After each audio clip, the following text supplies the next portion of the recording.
Pay scale কী হবে? Pay scale হবে junior executive পদের ক্ষেত্রে গ্রুপ বি E1 লেভেলে 40,000 টাকা থেকে 1,40,000 টাকা অবধি কিন্তু আপনাদের বেতন হবে। ইমিউলেমেন্টস কী রয়েছে? জয় মা দুর্গা। আমার পরিবারের সমস্ত সদস্যকে জানায় মহাষষ্ঠীর প্রীতি শুভেচ্ছা, আন্তরিক অভিনন্দন এবং ভালোবাসা। তো আজকে আবার আমরা একটি নতুন ভিডিও নিয়ে চলে এসেছি। নমস্কার বন্ধুরা, আপনারা দেখছেন আপনাদের প্রিয় YouTube channel the way of education. বন্ধুরা, এই মুহূর্তে আমরা উপস্থিত হয়ে গেছি AAICLAS এর অফিসিয়াল ওয়েবসাইট, যার অফিসিয়াল ওয়েবসাইটটি হচ্ছে AAICLAS.AERO। বন্ধুরা, এই মুহূর্তে এই যে অফিসিয়াল ওয়েবসাইটে উপস্থিত আছে, এই অফিসিয়াল ওয়েবসাইট থেকে একটি নতুন চাকরির বিজ্ঞপ্তি উঠে এসেছে এয়ারলাইন্সে বা এয়ার ইন্ডিয়ার তরফ থেকে যে হয় সেখানে। তো এই মুহূর্তে নতুন চাকরির বিজ্ঞপ্তি উঠে এসেছে। তো কিসের চাকরির বিজ্ঞপ্তি, কোন কোন পোস্টে এই রিক্রুটমেন্ট হবে, কবে থেকে আবেদন শুরু হবে, এছাড়াও আবেদন করতে গেলে আপনাদের শিক্ষাগত যোগ্যতা কী লাগছে, আপনাদের বেতনক্রম কী হতে চলেছে, সমস্তটাই কিন্তু আজকে আমরা বিস্তারিত জানাবো এই ভিডিওর মাধ্যমে। তো আপনারা কিন্তু অবশ্যই ভিডিওটি সম্পূর্ণ দেখবেন এবং চ্যানেলে প্রথমবার হয়ে থাকলে অবশ্যই চ্যানেলটি সাবস্ক্রাইব করে দিয়ে আমাদের পাশে থাকবেন। তো চলুন দেখে নেওয়া যাক সম্পূর্ণ নোটিফিকেশানটা। তো আপনারা কিন্তু অবশ্যই রিক্রুটমেন্ট সেকশনে চলে আসবেন। রিক্রুটমেন্ট সেকশনে আসার পরে আপনাদের কিন্তু এখান থেকে আপনারা যে ভিউ এই ক্লিক হেয়ার যে অপশানসগুলো রয়েছে, এখান থেকে যে এয়ার ট্রাফিক কন্ট্রোলারের যে নোটিফিকেশনটা বেরিয়েছে সেখানে ক্লিক করবেন। সেখানে ক্লিক করার সাথে সাথেই কিন্তু আপনাদের সামনে ঠিক এরকম একটি পেজ ওপেন হয়ে যাবে। তারপরে আপনারা ডাউনলোড করে নিয়ে পিডিএফটি দেখতে পারেন এবং আমি সম্পূর্ণটা আজকে আপনাদের কাছে চুলচেরা বিশ্লেষণ করবো এই ভিডিওর মাধ্যমে। তো আপনি যদি আমাদের চ্যানেলে প্রথমবার হয়ে থাকেন তাহলে অবশ্যই চ্যানেলটি সাবস্ক্রাইব করে দিয়ে পাশে থাকা বেল বাটনটা অবশ্যই ক্লিক করে দেবেন, কারণ আপনারা সকলেই জানেন যে the way of education update থাকে এবং আপডেট রাখে। ওকে, তো আমি এখানে পিডিএফটি নিয়ে উপস্থিত হয়ে গেলাম। দেখতে পাচ্ছেন ওপরে লেখা আছে এয়ারপোর্টস অথরিটি অফ ইন্ডিয়া, অর্থাৎ AAI এর তরফ থেকে এটা নিয়োগটা হবে। ওপরে লেখা আছে general information and the vacancies. এখানে কিছু জেনারেল ইনফরমেশন দিয়ে দেওয়া রয়েছে। আমি ডাইরেক্ট ভ্যাকেন্সিসে চলে আসি। জুনিয়র এক্সিকিউটিভ পদে এয়ার ট্রাফিক কন্ট্রোলার পদে আপনাদের কিন্তু নিয়োগ হবে। Junior executive air traffic controller পদে কিন্তু আপনাদের নিয়োগ হবে। টোটাল আপনাদের ভ্যাকেন্সিস রয়েছে 496, একটা হিউজ ভ্যাকেন্সি, হিউজ। এক্ষেত্রে ইউআরদের জন্য 199টি, ইডাব্লিউএস এর জন্য 49টি, ওবিসি এনসিএল এর জন্য 140টি, এসসিদের জন্য 75টি এবং এসটিদের জন্য 33টি। ওকে, এবং পিডাব্লিউডিদের জন্য যারা সি ক্যাটাগরি অন্তর্গত আছেন তাদের জন্য কিন্তু 5টি ভ্যাকেন্সিস রয়েছে। ওকে, এক্ষেত্রে এখানে যে যা রয়েছে ABC মতলব কী রয়েছে সেটা এখানে যে যা রয়েছে।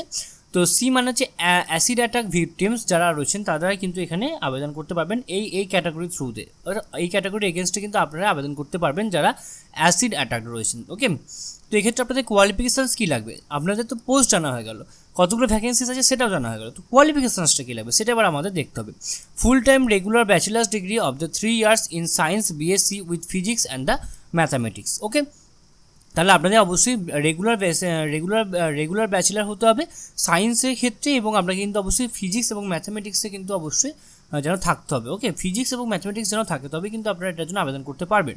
অথবা full time regular bachelor degree in engineering in any discipline physics and the mathematics should be subject in any one of the semester curriculum. Okay, আপনার যে কোনো সেমিস্টার কারিকুলামে কিন্তু ফিজিক্স এবং ম্যাথামেটিক্স সাবজেক্ট থাকতে হবে এবং আপনাকে কিন্তু অবশ্যই ইঞ্জিনিয়ারিং নিয়ে পড়ে থাকতে হবে। The candidates shall have minimum proficiency in both spoken and written English of the level of 10+2 standard, অর্থাৎ আপনাদের 12 স্ট্যান্ডার্ডে কিন্তু ইংলিশ কিন্তু লিখতে এবং বলতে কিন্তু আপনাকে অবশ্যই জানতে হবে। ওকে, এক্ষেত্রে কিছু নোট দিয়ে দেওয়া রয়েছে। Degree should be recognised or deemed university or from and apex institution. Okay, তো আপনাকে অবশ্যই একটা রেকগনাইজড ইউনিভার্সিটি থেকে পাস আউট করে থাকতে হবে এবং পার্সেন্টেজ অফ মার্কস অবশ্যই পাস মার্কস থাকতে হবে। ব্যাচেলার ডিগ্রি যে পাস মার্কস রয়েছে সেই পাস মার্কস পেতে হবে। এবং যারা ক্যান্ডিডেট যারা বিটেক বা বিএসসি ইঞ্জিনিয়ারিং করে রয়েছেন তারাও কিন্তু অবশ্যই ব্যাচেলার ডিগ্রি নিয়ে আপনাকে অবশ্যই পাস করে থাকতে হবে। এক্ষেত্রে আপনাদের এজ লিমিট কী রয়েছে আমরা তো জানলাম, আপনাদের কতগুলো ভ্যাকেন্সিস রয়েছে, কোন কোন পোস্টে রিক্রুটমেন্ট হবে, আপনাদের এলিজিবিলিটি ক্রাইটেরিয়া কী রয়েছে সেগুলো তো জানলাম। এবার আমরা দেখবো আপনাদের এজ লিমিট কী রয়েছে এবং রিল্যাক্সেশন এজ কী রয়েছে। এক্ষেত্রে আপনাদের দেখতেই পাচ্ছেন এজ লিমিট রয়েছে ম্যাক্সিমাম 27 ইয়ার্স 30/11/2023। 30/11/2023 অনুযায়ী আপনাদের বয়স 27 বছরের মধ্যে হতে হবে এবং রিল্যাক্সেশন এজ এক্ষেত্রে রয়েছে 5 ইয়ার্স এসসি এসটিদের জন্য, ওবিসিদের জন্য 3 বছরের রয়েছে এবং যারা পিডাব্লিউবিডি ক্যান্ডিডেট রয়েছেন তাদের জন্য কিন্তু 10 বছরের ছাড় কিন্তু আপনারা অবশ্যই পেয়ে যাবেন। এক্ষেত্রে opening date for online application 1/11/2023, অর্থাৎ আপনাদের নভেম্বরের 1 তারিখ থেকে আপনাদের ফর্ম ফিল আপ শুরু হবে এবং লাস্ট ডেট এক্ষেত্রে রয়েছে 30/11/2023 এবং টেন্টেটিভ ডেট অনলাইন এক্সামিনেশন সেটা অবশ্যই পরবর্তীকালে অফিসিয়াল ওয়েবসাইটে জানিয়ে দেওয়া হবে। তো আপনারা কিন্তু অবশ্যই এই যে অফিসিয়াল ওয়েবসাইট আছে এই অফিসিয়াল ওয়েবসাইট কিন্তু অবশ্যই ফলো আপ করবেন কারণ আপনারা অবশ্যই এখান থেকে অবশ্যই পেয়ে যাবেন। এছাড়াও কিন্তু আপনারা আমাদের চ্যানেলকে অবশ্যই সাবস্ক্রাইব করে দেবেন, কারণ আপনারা আমাদের কাছ থেকেও অবশ্যই ইনফরমেশন পেয়ে যাবেন। এক্ষেত্রে আপনাদের পে স্কেল কী হবে? পে স্কেল হবে জুনিয়র এক্সিকিউটিভ পদের ক্ষেত্রে গ্রুপ বি E1 লেভেলে 40,000 টাকা থেকে 1,40,000 টাকা অবধি কিন্তু আপনাদের বেতন হবে। ইমিউলেমেন্টস কী রয়েছে? In addition to basic pay, dearness allowance, perks, 35% of the basic pay, HRA and the benefits which include CPF, gratuity, social security schemes, okay, etc. কিন্তু আপনাদের অবশ্যই রয়েছে। এবং CTC per annum for the post of the junior executive would be 13 lakhs approximately, okay। কিছু important instruction এখানে দিয়ে দেওয়া রয়েছে। কী রয়েছে? অবশ্যই আপনাকে অনলাইনের মাধ্যমে আপনাকে অবশ্যই আপনাকে অবশ্যই ইন্ডিয়ান ন্যাশনাল হতে হবে, আপনাকে অবশ্যই ইন্ডিয়া সিটিজেন হতে হবে, এবং 30/11/2023 উপরে আপনার সমস্ত কাট অফ ডেট হতে হবে। যারা ওবিসি রয়েছেন তাদের অবশ্যই এনসিএল সার্টিফিকেট লাগবে এই ফিনান্সিয়াল 2023-24 ফিনান্সিয়াল ইয়ারে, ওকে। এবং ইডাব্লিউ যারা রয়েছেন তাদেরও কিন্তু অবশ্যই ইডাব্লিউ সার্টিফিকেট লাগবে 2023-24 সালের, ওকে। এবং এক্ষেত্রে আপনাদের SC/ST যারা রয়েছেন তাদের কার্ড অবশ্যই 30/11/2023 পূর্বে কিন্তু আপনার অবশ্যই কার্ডটা ইস্যুড হয়ে থাকতে হবে, তবে আপনি SC/ST ক্যাটাগরির অন্তর্গত হতে পারবেন, ওকে। নেক্সট হচ্ছে selection process. Candidates should carefully read the important instruction before filling the application form and ensure that he or she fulfills the eligibility and other norms mention in the advertisement. অর্থাৎ এখানে বলা হচ্ছে আপনাদের অবশ্যই carefully সমস্ত important ইনস্ট্রাকশনগুলো পড়ে নিতে বলা হচ্ছে, এবং তারপরে কিন্তু আপনারা এলিজিবিলিটি ক্রাইটেরিয়া যদি আপনারা ফুলফিল করেন তাহলে কিন্তু আপনাদের অবশ্যই এই পোস্টের জন্য আবেদন করতে বলা হচ্ছে। On the basis of the details furnished in the application form, professionally eligible candidate shall be called for online examination. আপনাদের কিন্তু অবশ্যই যদি আপনি প্রফেশনালি সিলেক্টেড হন তাহলে বা প্রফেশনালি যদি আপনি এলিজিবল হন তাহলে কিন্তু আপনাকে অবশ্যই অনলাইন এক্সামিনেশনের জন্য ডাকা হবে, ওকে। অবজেক্টিভ টাইপ অনলাইন এক্সামিনেশন নেওয়া হবে সিবিডি টেস্টের মাধ্যমে, অর্থাৎ কম্পিউটার বেসড টেস্ট নেওয়া হবে। Will be accord for the post of the junior air traffic controller, okay. তো আপনাদের কিন্তু অবশ্যই এয়ার ট্রাফিক কন্ট্রোলার পদে কম্পিউটার বেসড টেস্টের মাধ্যমে নেওয়া হবে।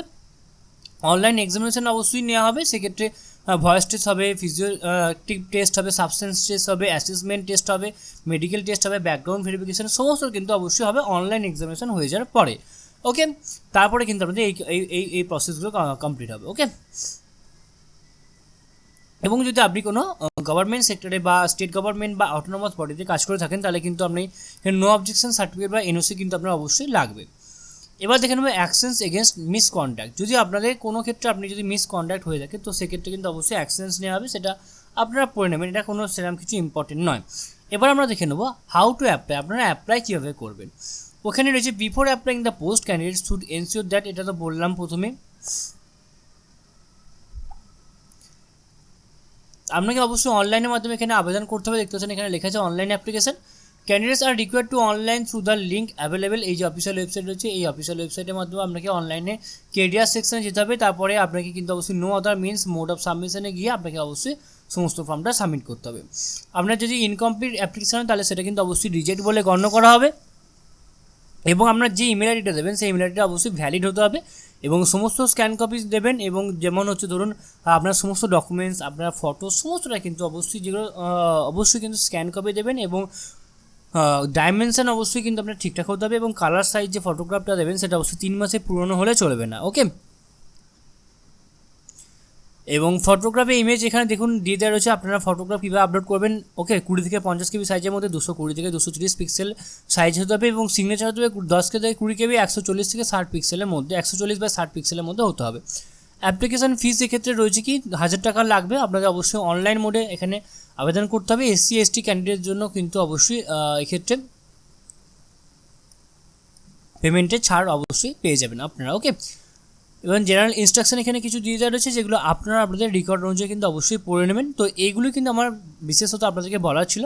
আশা করি আপনারা সমস্ত আলোচনাটা খুব ভালো করে বুঝতে পারলেন, এবং এরপরেও যদি আপনাদের কোথাও কোনোভাবে কোনো প্রবলেম থেকে থাকে তো আপনারা কিন্তু অবশ্যই আমাদেরকে কমেন্ট বক্সে কমেন্ট করে জানাবেন, আমরা আপনাদেরকে সদুত্তর দিয়ে হেল্প করার চেষ্টা করব। এছাড়াও আপনারা সকলেই জানেন যে the way of education update থাকে এবং আপডেট রাখে, সুতরাং নিজেদেরকে আপডেট রাখার জন্য এবং আপডেট থাকার জন্য আপনারা অবশ্যই আপনারা আমাদের চ্যানেলকে অবশ্যই সাবস্ক্রাইব করে দেবেন, এবং পাশে থাকা বেল বাটনটা অবশ্যই ক্লিক করে দেবেন নিত্য নতুন আননোন চাকরি রিলেটেড ভিডিও সবার আগে পাওয়ার জন্য। সম্পূর্ণ ভিডিওটি দেখার জন্য আপনাদের সকলকে অসংখ্য ধন্যবাদ। দেখা হচ্ছে পরে ভিডিওতে, ততক্ষণ আপনারা সকলেই অবশ্যই ভালো থাকবেন, সুস্থ থাকবেন। আপনাদের সকলকে আরও একবার অসংখ্য ধন্যবাদ, এবং আপনারা কিন্তু অবশ্যই আপনাদের পুজো অবশ্যই খুব ভালোভাবে সুন্দরভাবে কাটান, এবং অবশ্যই দেখা হচ্ছে নেক্সট ভিডিওতে।